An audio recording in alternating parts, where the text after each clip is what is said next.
स्वागत है आप सभी का सीएनबीसी आवाज पर। आप देख रहे हैं स्टॉक 2020 का मुकाबला और ये मुकाबला हो रहा है नीरज और मेरे बीच, और हम दोनों मिलकर बताएंगे आपको ऐसे 20 आइडियाज जो आज इंट्राडे में आपको मुनाफा कमा कर देंगे। एक्सपायरी का दिन है और देखिए क्यूज किस तरह के हैं, पिच रिपोर्ट क्या संकेत दे रही है, और पिच अच्छी नहीं है। खास तौर पर यूएस के मार्केट में हमने देखा कि 100 पॉइंट्स की गिरावट देखने को मिली। देखिए ईयर एंड फैक्टर भी है और लाइफ हाइज के आसपास यूएस के मार्केट ट्रेड कर रहे थे, तो वहां से प्रेशर देखने को मिला है और उसी का असर दरअसल देखिए एशियाई बाजारों पर देखा जा रहा है। एसजीएक्स निफ्टी भी कमजोर है और सारे के सारे बाजार देखिए इस समय आपको लाल निशान के साथ ट्रेड करते हुए दिखेंगे। खासतौर पर जापान का बाजार देखिए, वहां पर गिरावट है। हांगकांग में भी तेजी नहीं हो रही है, तो क्यूज तो काफी नर्म है। नीरज, गेंदबाजों को भी आज जगह दे रहे हैं आप? एक आध गेंदबाज हो सकता है, क्योंकि खबरों के आधार पर अगर आप चुनने चलिए तो ज्यादातर आज खबरों बाई साइड से मिल रहे हैं। और वैसे भी जो अमेरिकी बाजार है, अगर आप वहां देखिए तो एक साइकोलॉजिकल लेवल है। 10वां सेशन था जब वो 20,000 क्रॉस करने की कोशिश में फेल हुआ।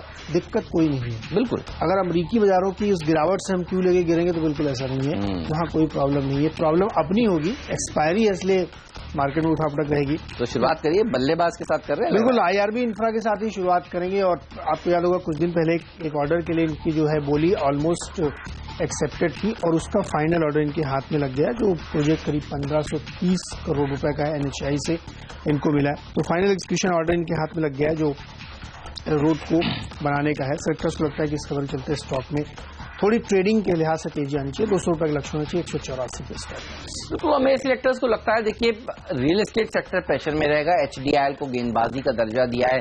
पिछले कई दिनों में जब बॉलर उतारने की बारी आती है तो हम इसी को चुनते हैं और ये नेगेटिव साइड पर अच्छा प्रदर्शन दिखाता भी है, क्योंकि ट्रेंड के साथ चलना चाहेंगे। और एशियाई बाजार कमजोर है, एसजीएक्स निफ्टी कमजोर है। और देखिए सबसे बड़ी बात, कल 8,100 छूने के बाद निफ्टी कितनी स्पीड से नीचे आया, दिन के निचले स्तर के आसपास जाकर समाप्ति हुई। सारे के सारे दिन में जो गेन्स हासिल किए थे वो वाइप आउट कर दिए। तो मेरे सिलेक्टर्स को लगता है कि अभी भी दिक्कत तो है बाजार में, खासतौर पर ईयर एंड फैक्टर है और एफआईएस लगातार बिकवाली कर रहे हैं। पिछले 13 सेशंस में एक दिन भी उन्होंने खरीदारी नहीं करी है। सिलेक्टर्स का मानना है कि हाई बीटा में अगर कोई कमजोर होगा तो रियल एस्टेट सेक्टर, डिमोनेटाइजेशन का भी सबसे बड़ा असर अगर किसी एक सेक्टर पर पड़ा है तो इसी पर, और सबसे लेट रिकवरी अगर देखने को मिलेगी तो इसी सेक्टर में देखने को मिलेगी।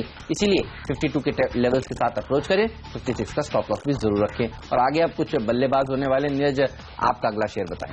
आईडीबीआई हमारा अगला शेयर होगा और कल एनएससी ने अपने आईपीओ के लिए डीएचपी फाइल किया है। काफी बड़े साइज का आईपीओ है। तो चूंकि आईडीबीआई को क्यों फायदा होगा, क्योंकि आईडीबीआई बैंक का इसमें स्टेक है, तो इसलिए सेलेक्टर्स को लगता है कि अब इनकी जो अब तक अटकलें लगती थी वो फाइनली वैल्यू अनलॉक होती दिखेगी कि उस स्टेक की कितनी वैल्यू है। तो सेलेक्टर्स को लगता है कि तमाम स्टॉक्स, आईएफसीआई और शायद हेमंत की टीम में भी होगा, उसमें एक बड़ी तेजी इन दोनों ही स्टॉक्स में बनती दिखेगी, क्योंकि इनको बड़ा फायदा होगा इससे। 73 का लक्ष्य होना चाहिए, 65 का स्टॉक। बिल्कुल, आईएफसीआई को तो हम आगे उतारेंगे ही, लेकिन ये मेरे सिलेक्टर्स को लगता है देखिए अब आज है सीरीज की एक्सपायरी, दिसंबर सीरीज की।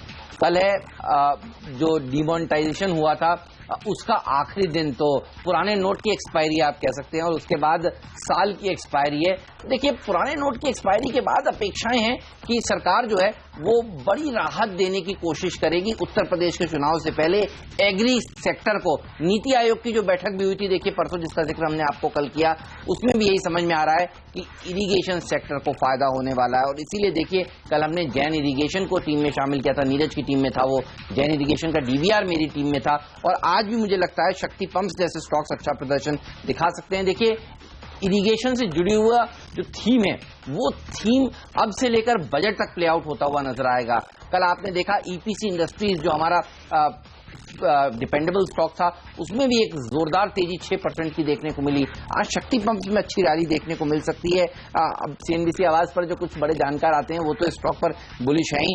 और आप देखिए उत्तर प्रदेश के चुनाव बहुत महत्वपूर्ण है बीजेपी के लिए, और बीजेपी का मानना है कि नोटबंदी से उनको इस चुनाव में फायदा मिलने वाला है। लेकिन ज्यादा फायदा तब मिलेगा जब वो बड़े ऐलान करेंगे फार्म लोन वेवर जैसे, तो हो सकता है बैंक्स, पीएसयू बैंक्स प्रेशर में रहें, लेकिन इस सेक्टर को अच्छा फायदा मिलेगा। तो इसीलिए आज इसी तरह की थीम चुनी है। और कई और शेयर हैं जो आगे मैं आपको बताने वाला हूं। 145 के टारगेट के साथ शक्ति पंप्स को अप्रोच करें, 135 के आसपास एक स्टॉप लॉस भी रख लेना चाहिए। ये आपका अगला शेयर कैडिला हेल्थ होगा और यहाँ पे बिकवाली की सलाह कलेक्टर दे रहे हैं, क्योंकि जाइडस हेल्थ जो यूएस में है उसने एक दवा है ब्रोप्रोपियन हाइड्रोक्लोराइड, उसके डिजॉल्व में कुछ दिक्कत आ रही है, उसकी 16,000 से ज़्यादा बॉटल्स उनको रिकॉल करनी पड़ी और ये दवा कैडिला हेल्थ केयर जो गुजरात वाली है उसकी फैक्ट्री में बनी हुई है।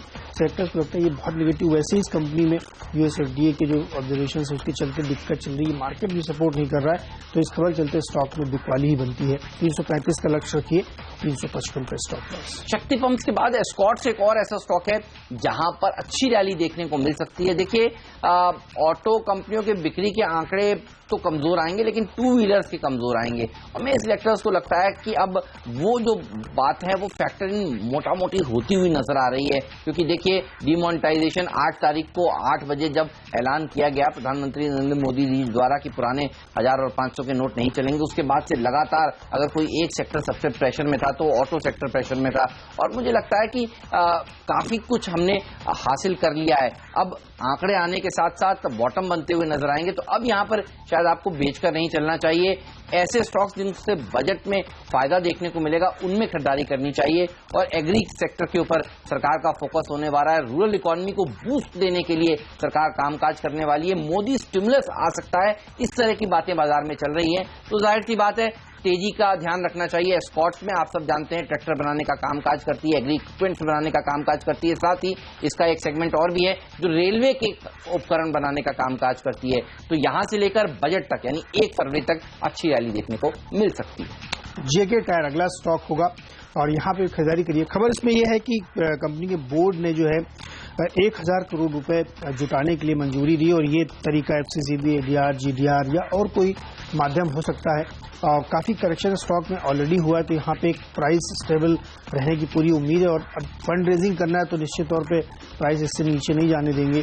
तो मार्केट मैकेनिज्म कहता है कि इसमें एक तेजी बनेगी। 120 का लक्ष्य रखिए, 109 पे स्टॉप लॉस। ओके, तो जेके टायर में होगी तेजी और तेजी होगी फिनोलेक्स इंडस्ट्रीज में भी। आप देखिए इसको भी आप रूरल इकोनॉमी के साथ जोड़कर चल सकते हैं और देखिए आज जो थीम सिलेक्टर्स ने चुना है वो रूरल इकोनॉमी बेस्ड चुना है, इसीलिए एस्कॉर्ट्स को अभी टीम में शामिल किया, उससे पहले शक्ति पंप्स को शामिल किया। कल नीरज ने आपको याद होगा जैन इरिगेशन को शामिल किया था, मैंने जैन इरिगेशन की डीवीआर को शामिल किया था। ये पूरा सेक्टर बेहतरीन प्रदर्शन दिखाएगा। देखिए ड्रिप इरिगेशन से जुड़ी हुई कंपनियों को फायदा तो मिलेगा ही मिलेगा, सरकार राहत देने की कोशिश करेगी इरिगेशन सेक्टर को और इरिगेशन सेक्टर में पाइप्स का योगदान भी बड़ा होता है, तो पीवीसी पाइप्स बनाने का काम करती है ये फिनोलेक्स इंडस्ट्रीज और अपनी कैटेगरी में मार्केट लीडर है आप कह सकते हैं। सुप्रीम इंडस्ट्रीज, ये कंपनी, ये सब बेहतरीन कंपनियां हैं, तो ये सेगमेंट अच्छा प्रदर्शन दिखा सकता है। सारे साल में ये वो कुछ समय होते हैं जब ये कंपनियां अच्छा प्रदर्शन दिखाती हैं, जैसा कि हम कहते हैं कि साल अंत में डेल्टा कॉप में तेजी देखने को मिलती है और आप देखिए कल 12-13% की रैली देखने को मिली। बिल्कुल, तो साल अंत में अब बजट से पहले ये थीम्स अच्छा प्लेक आउट करती हुई नजर आएंगी। 444 के टारगेट के साथ इसको भी आप अप्रोच कर सकते हैं। नीरज, आपकी नजर कहाँ है? देखिए अगले सोमवार को 2 जनवरी को बहुत बड़ी रैली है लखनऊ में जिसको प्रधानमंत्री संबोधित करेंगे। सोच ही रहा था आप अब तक बोले नहीं। 5 जनवरी को मेरे सोर्स बता रहे हैं कि आचार संहिता लग जाएगी, चुनाव का ऐलान हो जाएगा। ओके, तो वो 2 जनवरी की जो रैली है ना उसमें सबकी नजर लगी हुई है। क्या बड़े बड़े लखनऊ में बड़े ऐलान हो सकते हैं किसानों, बहुत बड़े ऐलान होंगे ही होंगे, ये तो बीजेपी मान रही है। कल मार्केट में शाम को बातें चल रही थी कि हो सकता है 31 को शाम को 8 बजे फिर से ना बोल दें। हो सकता है, क्योंकि वो संकेत तो दे ही चुके हैं कि बेनामी संपत्ति और रियल एस्टेट में तो बहरा। लेकिन कल चूंकि 52वां दिन है और आखिरी नोटबंदी का दिन है, तो कल शाम को आपको कुछ बड़े ऐलान सुनने को मिलेंगे कि आगे फर्दर क्या रोड मैप होगा। लेकिन चलिए अगला स्टॉक आईटीआई को रखते हैं और यहाँ पे खरीदारी करिए। कल कैबिनेट ने 4 फार्मा कंपनी जो थी उनकी लैंड जो पार्सल थी उसको बेचने को मंजूरी दी और सेलेक्टर्स को लगता है कि ये 2 कंपनियां जो आईटीआई और एक और आपको मैं इसके बाद बताऊंगा जिनके पास बहुत सारी लैंड है और वो लैंड प्राइम लोकेशंस पे है। जैसे कि जो बेंगलोर यूनिट है उसकी जमीन जो है बहुत ज्यादा वैल्यूएबल है, जो रायबरेली की यूनिट है वो बिल्कुल सिटी के अंदर है, उसमें बहुत सैकड़ों एकड़ जमीन है। इसी तरीके से गोंडा मनकापुर है, इलाहाबाद में है, नैनी की वाली जो यूनिट की बात कर रहा हूँ ये सारी जो है पालघर में है, पालघाट में, ये सारी लैंड इनके पास है। यूनिट सिक है और बड़े पैमाने पे यूपी वाला एंगल मोनेटाइजेशन होगा और यूपी तो चूंकि चुनावी एंगल चली रहा, तो सेलेक्टर्स को लगता है कि आज जो लैंड रिच कंपनीज हैं और जो सिक हैं उन पर रडार रखना चाहिए। आईटीआई पे खरीदारी करें, 48 का लक्ष्य होगा, 42 पे स्टॉप। चलिए, तो छोटी मझौली शेयर अच्छा प्रदर्शन दिखाएंगे और मुझे लगता है अगला शेयर आपका MTNL है टीम में। हो सकता है, आप गेस कर लीजिए। थोड़ा सा आपको इंतजार करना पड़ेगा, लेकिन एटलस साइकिल देखिए आज तो फोकस साफ है बिल्कुल।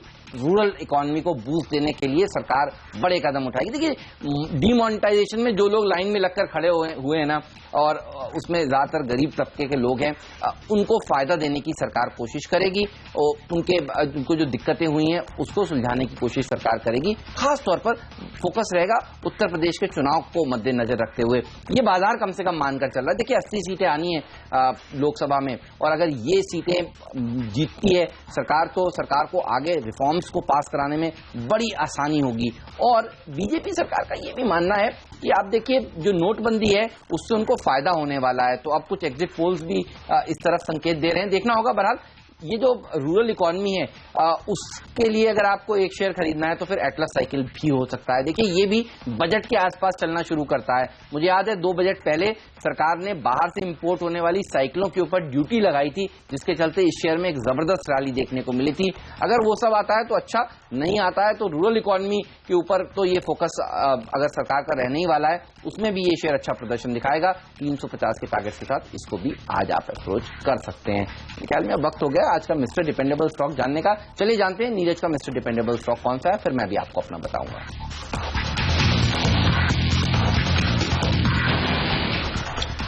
अगला शेयर जैसा कि हेमंत ने इशारा कर ही दिया था, MTNL होगा, और इसके पास भी बहुत प्राइम लैंड है। दिल्ली और मुंबई दोनों जगहों पे इसको भी मोनेटाइज किया जाएगा, इसकी भी बिकवाली की जाएगी। और सेक्टर्स को लगता है कि जल्दी ये फैसला सरकार ले लेगी। NBCC और AIL को ये मैंडेट दिया गया कि आप लैंड मोनेटाइज करने में इनकी मदद करें। तो चूंकि जो भी सिक यूनिट्स हैं और जिनको मोनेटाइज करके उनको फिर से रिवाइव किया जा सकता है, उनके पास बहुत सारे ऐसे एसेट्स हैं तो उनको बेचने की कोशिश करें। इससे पहले मैंने आपको ITA बताया, ITA के रिवाइवल में लैंड सेल के साथ साथ उसको डिफेंस यूनिट के तौर पर टर्न करना एक बड़ा गेम हो सकता है। उस तरीके से MTNL को जो है, जिनका बोझ है कर्मचारियों की पेंशन और सैलरीज का, उसको कम किया जाएगा और फिर इसके रिवाइवल के प्लान बनेंगे। मर्जर वर्जर की तमाम बातें चले, लेकिन लैंड के चलते सेक्टर्स को लगता है कि MTNL में एक अच्छी तेजी बनेगी। 21 का लक्ष्य रखिए, 19 का स्टॉप लॉस। बिल्कुल। और EPC इंडस्ट्रीज ये है मेरी टीम में आज का मिस्टर डिपेंडेबल स्टॉक, और मिस्टर डिपेंडेबल का दर्जा इसलिए क्योंकि आपको याद होगा कल भी टीम में शामिल था। 5-6% के इसने पॉजिटिव रिटर्न्स दिए खराब बाजार में, जिनके उच्चतम स्तर पर बंद होना ही कल की उपलब्धि है इसकी। और मेरे सिलेक्टर्स को लगता है कि ये जो तेजी है वो आगे भी जारी रहेगी और यहां से लेकर बजट तक एक अच्छी मूवमेंट देखने को मिल सकता है। वैसे भी देखिए सीजन है इन स्टॉक्स का, इस बार रेलवे शेयर इतना अच्छा प्रदर्शन नहीं दिखा रहे। सरकार का फोकस इरिगेशन के ऊपर रहने वाला है और आप देखिए ये कंपनी बेहतरीन कंपनी है, पेरेंटेज आप सब जानते ही हैं, महिंद्रा ग्रुप का है, तो यहां पर भी तेजी करनी चाहिए। 143 के टारगेट के साथ अप्रोच करें, 133 का स्टॉप लॉस भी जरूर रखें। 6 शेयर हम दोनों की तरफ से आ गए, अब आने हैं बाकी के 4 शेयर। उसके लिए आपको थोड़ा सा इंतजार करना होगा। आप थोड़ा चाय कॉफी लीजिए और हम एक ब्रेक लेते हैं। ब्रेक लेकर फिर हाजिर होते हैं, बताएंगे आज का पिंच हिटर स्टॉक भी और आज का फ्रीड शेयर भी एक छोटे से ब्रेक के बाद।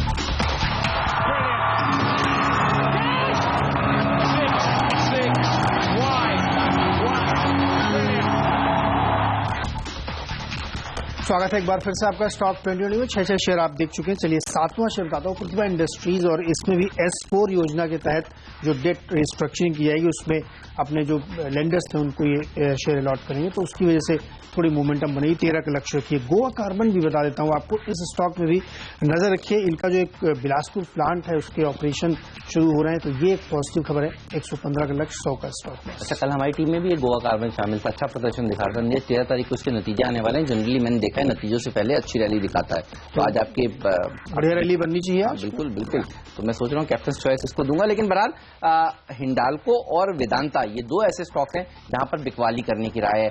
आपको याद होगा HDL से शुरुआत की थी बिकवाली करने की, ये 2 और शेयरों को अब उतारा है। अगर मेटल शेयर आप देखिए बेस्ट शॉर्ट कैंडिडेट्स हैं, बाजार कमजोर होता है तो यहां पर सबसे पहले बिकवाली देखने को मिलेगी। डॉलर इंडेक्स आपने देखा ही है 103 के आसपास ट्रेड कर रहा है। डॉलर की मजबूती से मेटल शेयरों में गिरावट देखने को मिल रही है और वो ट्रेड आज भी बिल्कुल सही है। कल देखिए बाजार खुला और ये मेटल शेयर सुबह से ही अंडर परफॉर्म कर रहे थे और जब कमजोरी आई तो ज्यादा तेजी से गिरे। ये बता रहा है कि मेटल्स में हर उछाल में बिकवाली हो रही है, आपको भी इसका फायदा उठाना चाहिए। 148 के टारगेट हिंडाल्को के लिए मेरे सेलेक्टर्स दे रहे हैं और 203 का टारगेट वेदांता के लिए भी। अच्छे आउट परफॉर्मेंस के बाद अब बेहतरीन करेक्शन के लिए तैयार हो रहे हैं और हम आपको बताएंगे कब खरीदना है। अभी तो फिलहाल आपको बेचकर ही चलना चाहिए। नीरज, अब वक्त है ये जानने का कि आज का फ्री हिट शेयर कौन सा है, बताइए, नजर कहां है आपकी?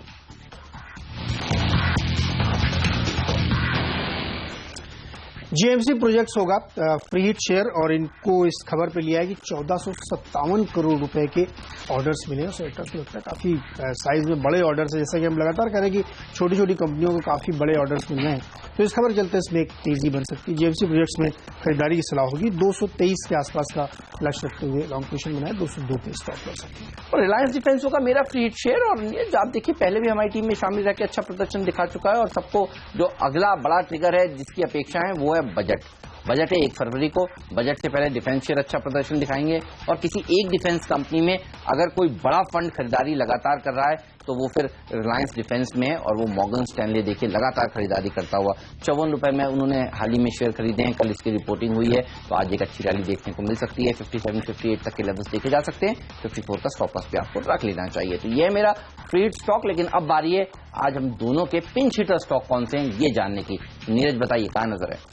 फिनिक्स मिल्स होगी और इस खबर पे हमने लिया है कि जो आइलैंड स्टार डेवलपर्स है उसमें करीब 9% स्टेक कंपनी ने और बढ़ा लिया है। ये ध्यान रखिए कि फिनिक्स में लगातार ऐसे तमाम प्रोजेक्ट्स में स्टेक इंक्रीज कर रही और उस परिस्थिति में जब रियल एस्टेट काफी कमजोर प्रदर्शन कर रहा है तो वहां जो एक्वायरर होता है ना, डील हमेशा उसके फेवर में होती है। जिस सेक्टर्स लगता है फिनिक्स मिल रडार पर रखिए। 380 का लक्ष्य होगा, 355 पर स्टॉप। अच्छा, मेरा पिंच हिटर है IFCI। जैसे कि आपने IDBI बैंक बताया, क्योंकि NSE ने कल 10,000 करोड़ रुपए के IPO के लिए सेबी को अर्जी दे दी है। अपेक्षाएं थी कि पता नहीं विलंब हो रहा है तो IFCI नहीं खरीदना चाहिए। देखिए, IFCI में करेक्शन भी आ चुका है 10% से ज्यादा का, इन्हीं रूमर्स के चलते, इन्हीं खबरों के चलते। लेकिन क्योंकि कल DRHP फाइल हो चुका है और आप देखिए पिछले 6 सालों में सबसे बड़ा IPO है, आप कह सकते हैं। कोल इंडिया के बाद अब जो सबसे बड़ा IPO माना जाएगा वो यही माना जाएगा। तो यहां पर मेरे सेक्टर्स को लगता है क्योंकि IFCI के पास NSE के शेयर हैं तो उनके लिए एक राहत की बात हो सकती है। काफी सारी शॉर्ट पोजीशंस बनी हुई थी और आज एक्सपायरी है, ध्यान रखिए। तो एक्सपायरी से पहले वो शॉर्ट पोजीशंस भी कवर अप होती हुई नजर आएंगे। FNO में काउंटर है ये, तो 25 रुपए से ऊपर के लेवल्स, 26 रुपए तक के लेवल्स भी देखने को मिल सकते हैं। सेकंड हाफ ज्यादा इंटरेस्टिंग रहेगा फर्स्ट हाफ से। 24 रुपए 50 पैसे का स्टॉप लॉस पे आपको जरूर रखना चाहिए। लेंगे एक छोटा सा ब्रेक के बाद बताएंगे कैप्टन चॉइस कौन सा है और एक क्विक रिकैप भी देंगे दोनों ही टीम्स का। तो कहीं मत जाइए, देखते रहिए देश का नंबर 1 बिजनेस चैनल CNBC आवाज।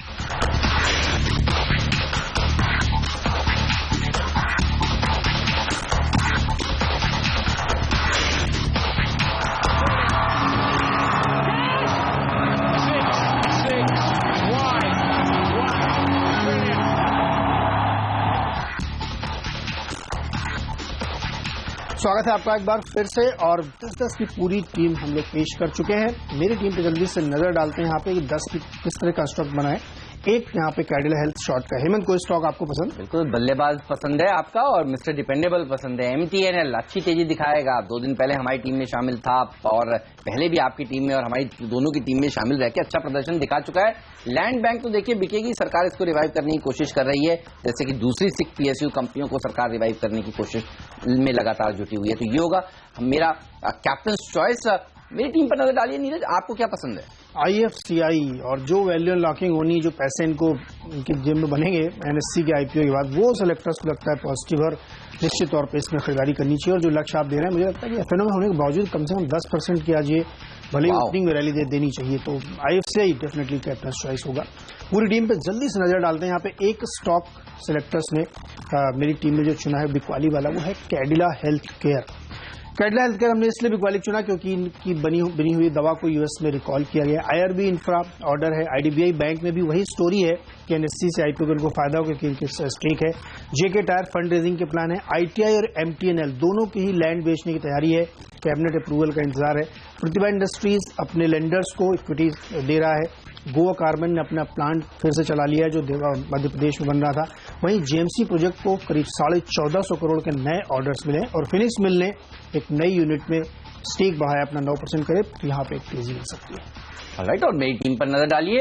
गेंदबाजी से शुरुआत कराए, मूड के साथ चल रहे हैं। जिस तरह से एसजीएस निफ्टी कमजोर है, एशिया में गिरावट देखने को मिल रही है। आप देखिए एचडीआईएल या हाईबीटा स्टॉक है जो कमजोर हो सकता है। इसके बाद फोकस है रूरल थीम के ऊपर। सरकार जो है वो एक बड़ा स्टिमुलस दे सकती है नोटबंदी के बाद, और 30 तारीख का जब पुराने नोट चलना बंद हो जाएंगे, इसके बाद अपेक्षा यही कि सरकार की तरफ से बड़ा बूस्टर डोज आएगा उत्तर प्रदेश के चुनाव से पहले। तो आपकी नजर होनी चाहिए शक्ति पंप्स पर, एस्कॉर्ट्स पर, फिनोलेक्स इंडस्ट्रीज पर जो पाइप्स बनाने का काम करती है। कल जैन इरिगेशन ईपीसी में तेजी देखने को मिली थी, आज ईपीसी इंडस्ट्रीज को इसलिए डिपेंडेबल का दर्जा दिया है। एटलस साइकिल में रैली देखने को मिल सकती है। लेकिन अगर आपको कमजोरी की तरफ प्ले करना हो तो हिंडाल्को वेदांता जैसे शेयर आपके लिए मदद कर सकते हैं, और फ्री हिट का दर्जा सिलेक्टर्स ने दिया है। आज रिलायंस डिफेंस को आईएफसीआई में भी अच्छी रैली देखी जा सकती है। इस नोट पर लेंगे ब्रेक, कहीं मत जाइए, बने रहिए सीएनबीसी आवाज के साथ।